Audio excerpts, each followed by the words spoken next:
and we are ready for a very, very interesting topic. What you do at Akata Consulting is very, very interesting because ultimately you help that outsourcing journey. It's a tough thing to hire to outsource people, especially overseas. Not an easy thing. A lot of work, a lot of logistics. Explain what you do. Yeah, Neil, it's a good question. So there is a lot of work and there are a lot of logistics involved.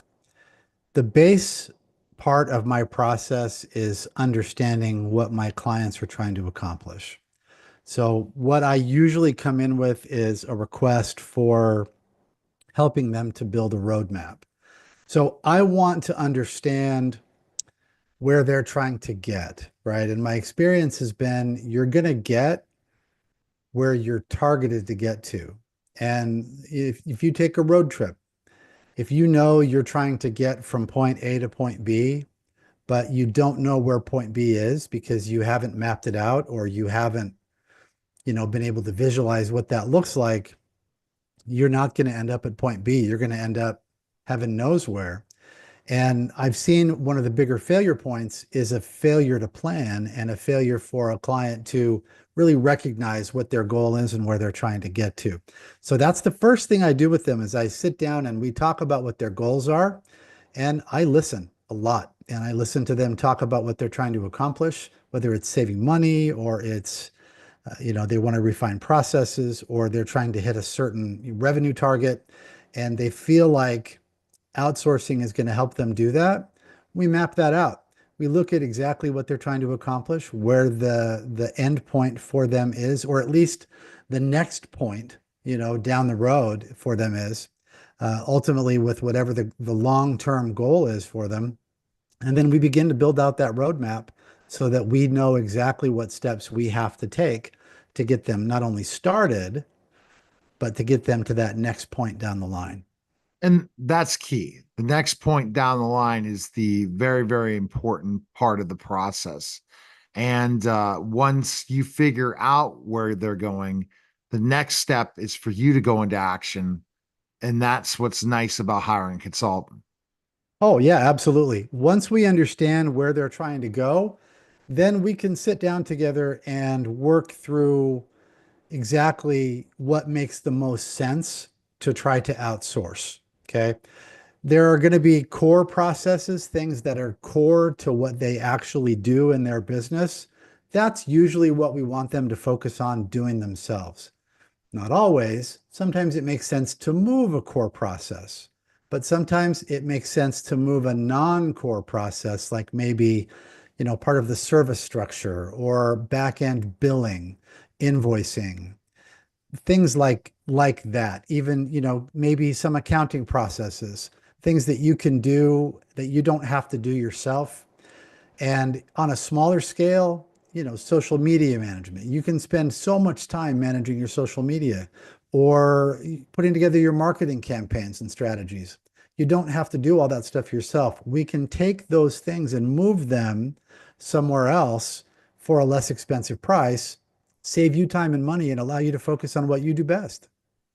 Now, when you're talking about a bigger scale situation, like when you've worked in the corporate world doing this, Right. how many people did you hire to bring on and So, team? in the corporate world, we would bring in, at any point in time from, I would say from dozens to hundreds. At one point, we had a couple of thousand people that we had to bring in for various projects. And, that process alone is very, very difficult. And you have to take a real partnership approach. So from the corporate side, you have to know what you're trying to accomplish. But then from the offshore, in this case, it was an offshore partner. From the outsourcing side, that offshore partner had to be on their game. So we had to help them set up a vetting structure so that they would know exactly what we were looking for and what the skill sets were that were required. And then we would have to review and make sure that everything was actually the way that we wanted it to be. And then every person that came in, I didn't always need to interview every individual myself, But if they met the standard that we set up with our offshore partner, then we would be able to bring that person in and hopefully they would be able to find a good home with us in the team. But that process can be really tedious. So you have to have a good partner set up in that offshore team to make sure that it goes smoothly. Yeah, because I understand what you're saying. And then how do you kind of, once you put that team in place, monitor that process? What do you do? I mean, everything is really about having set structured processes in place and having KPIs in place, things that you're specifically intentionally measuring. If you have those things and you know what you expect somebody to do because you know what you expect the outcome of their work to be and the quality level, you have to monitor those things. You watch the KPIs constantly. You keep the line of communication open so that they can ask questions, so that you can ask questions and provide regular training discussions, retraining when needed, just helping the team to be successful, setting them up to be successful with rock solid processes, holding their hand so that you know what they're doing, how they're doing it, making course corrections as they go, and then coming back on the client side to make sure that they're satisfied with the output. And once you know that the client is happy with the output and the processes are rock solid and things are clicking right along, all the KPIs start to come together beautifully. Everything starts to mesh because people are doing what they're supposed to do, how they're supposed to do it, and things are getting done when they're supposed to get done. That makes complete sense in so many aspects to have all that in place. And then you don't disappear. At one point you're there, but you don't have to be there as much because you have the team in place, you have the team managing in place, everything is together, but you've not disappeared. You do not disappear. You know, it's funny. So the first iteration of my pitch deck, I had a little picture of me looking over the wall at, the offshore partner and the client side, just kind of watching. Because the point is that you don't just disappear. You hold hands with both sides as long as you need to, and then you pay attention to how things are going. So I will track what's the status, what's the progress, how are things moving along. If things are smooth, awesome. I check in with the offshore team. How are things going? I check in with the customer. How are things going? Because I don't just let go. I expect regular reporting. I expect to hear how progress is going. I will have regularly scheduled follow-up calls, keep in touch, via email, through other communication tools.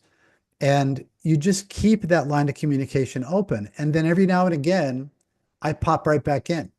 And I actually will do a spot check to make sure that things really are going the way that I'm hearing from the offshore team that they're going, and to make sure that the client really is satisfied with what they have. And it's funny because usually I don't have to ask the client if they're satisfied. I'll usually hear if they're not. They can be pretty vocal if they're unhappy with what they're getting. And as their consultant, I absolutely bear some responsibility for how that is going. You can't just disappear. You have to keep an eye on things, keep your finger on the pulse, but you don't want to be intrusive. You want to make sure that you're hanging back enough that you can see it and keep tabs on it without interfering in what they're trying to do. Because ultimately, Neil, the goal is to get them to work together as a synchronized unit, as a solid team, so that they don't need you to be there all the time. And that frees me up to then be able to move on and do the very same thing for the next client. Totally. Wow, it's such great information you're able to bring to the table when it comes to this process and the KPIs, measuring things. I think one of the biggest challenges is once you have the structure in place. That's why that initial meeting's so important. Because if you find out you don't have a good SOP, you don't have really a way to duplicate those experiences, you don't have the right infrastructure in place management wise, that's when you have to put those things in measure. Because sometimes bringing an overseas team, you got to bring in a good manager to manage that overseas team, right? Because maybe they don't have the infrastructure in the US to be able to handle that group of people. Yeah, I'm so glad you brought that up because Yeah, sometimes you go in, I will go in, I'll take a look, and things are very loose, right? Because it's like, when I would watch my mother bake something, she knows what she does and why she does it and how she does it, but that doesn't necessarily translate over to me, right? So when I look and they don't have a good solid process because things are loose and they're just doing things because this is how we've always done them, then I come in and we start to make documentation. We don't bring in the offshore folks just yet because that will just create confusion. And there's no reason to pay for that when it's just going to be confusing.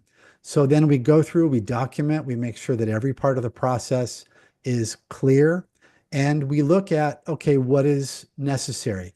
Can we make it leaner?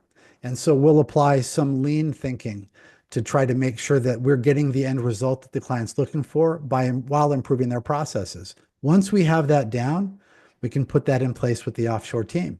Management of that offshore team, initially, I usually like to try to assist with that because one, I like the relationship building. It's important, I think, to maintain that relationship, not only with the offshore team, but with the onshore client.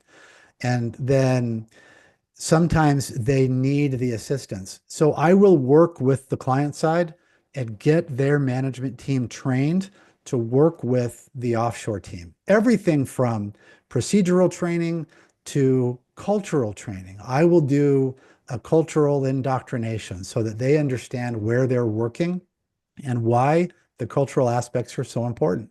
You want to meet people where they're at. You don't want to show up and try to impose your rules. And this is how I do it because, and honestly, as Americans, we're the worst at this, Neil. Okay, we come in and we're like, hey, our way or the highway, right? And I get it. Especially as a client, we often feel that way. Clients will often feel that way. But the truth is, you want a partnership that's going to flow back and forth because only with that synchronicity, right, is going to bring the greatest amount of success. So you get those things set up, you get the management team set up so that they know what they're doing. You make sure that the offshore management team is set up so that they know what they're doing, that everybody is tightly aligned. And once that happens, then things begin to roll. And then the rest of it kind of plays out as we've already talked about. And at some point, I can back away a little bit. But if I've had to set that structure up myself up front, I hold on a little bit longer out of All right. necessity. Yes. Best place people can find information on you, Scott. Where can they go? I'm on LinkedIn and my website, akataconsulting.com. All right. That was special simulcast.